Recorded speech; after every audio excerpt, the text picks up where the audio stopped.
एक छोटे से गांव में एक बूढ़ी औरत रहती थी जिसका नाम विद्या था। विद्या का जीवन कठिनाइयों से भरा था। उसके पति और बच्चे बहुत पहले ही स्वर्ग सिधार चुके थे। उसके पास न कोई सहारा था और न ही कोई संपत्ति। विद्या अपने जीवन को कठिन परिस्थितियों के बावजूद धैर्यपूर्वक और साहस के साथ जीती थी। गांव में 3 भाई राम, श्याम और मोहन रहते थे। उनके पास एक सोने की गाय थी जो रोज सोने का दूध देती थी। इन तीनों भाइयों की जीविका इस सोने की गाय के दूध से चलती थी। विद्या को इस गाय के बारे में पता चला और उसने सोचा कि यदि उसे कुछ समय के लिए इस गाय की देखभाल करने का मौका मिले तो उसकी गरीबी दूर हो सकती है।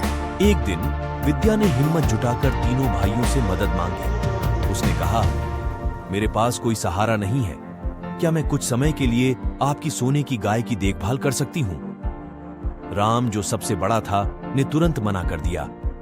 यह हमारी आजीविका का साधन है, हम इसे किसी और को नहीं दे सकते। श्याम भी सहमत था, लेकिन मोहन, जो सबसे छोटा था और दिल का बहुत दयालु था, ने कहा, हम बूढ़ी अम्मा की मदद कर सकते हैं। हमारी गाय है, हम इसका लाभ दूसरों के साथ भी बांट सकते हैं। मोहन की बात मानकर तीनों भाइयों ने विद्या को अपनी गाय की देखभाल करने की अनुमति दी। विद्या ने अपनी पूरी मेहनत और प्यार से गाय की देखभाल की। गाय ने भी उसकी मेहनत का फल देते हुए पहले से भी ज्यादा सोने का दूध देना शुरू कर दिया। विद्या के जीवन में बदलाव आने लगे। उसने अपनी मेहनत और सद्भावना से न केवल अपनी स्थिति सुधारी, बल्कि गांव के अन्य गरीब लोगों की भी मदद की। तीनों भाइयों ने देखा कि विद्या ने कितनी मेहनत और सच्चाई से गाय की देखभाल की है। एक दिन गांव में एक बड़ी विपत्ति आई।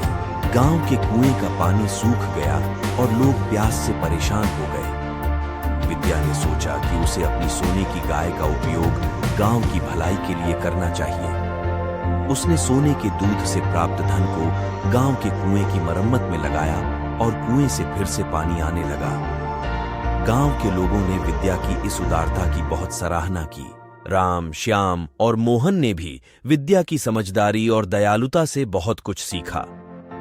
उन्होंने समझा कि सच्ची संपत्ति वह नहीं होती जो हम संजोते हैं, बल्कि वह होती है जो हम दूसरों के साथ बांटते हैं। विद्या ने अपनी मुश्किल परिस्थितियों के बावजूद धैर्य और साहस से काम लिया और अपनी सद्भावना से न केवल अपना जीवन सुधारा, बल्कि गांव के लोगों की भी मदद की। इस कहानी से हमें यह सीखने को मिलता है कि कठिनाइयों का सामना करने से ही सच्ची सफलता और खुशी मिलती है। यह कहानी हमें प्रेरित करती है कि हमें अपने जीवन की कठिनाइयों से हार नहीं माननी चाहिए और अपने संसाधनों का उपयोग दूसरों की भलाई के लिए करना चाहिए।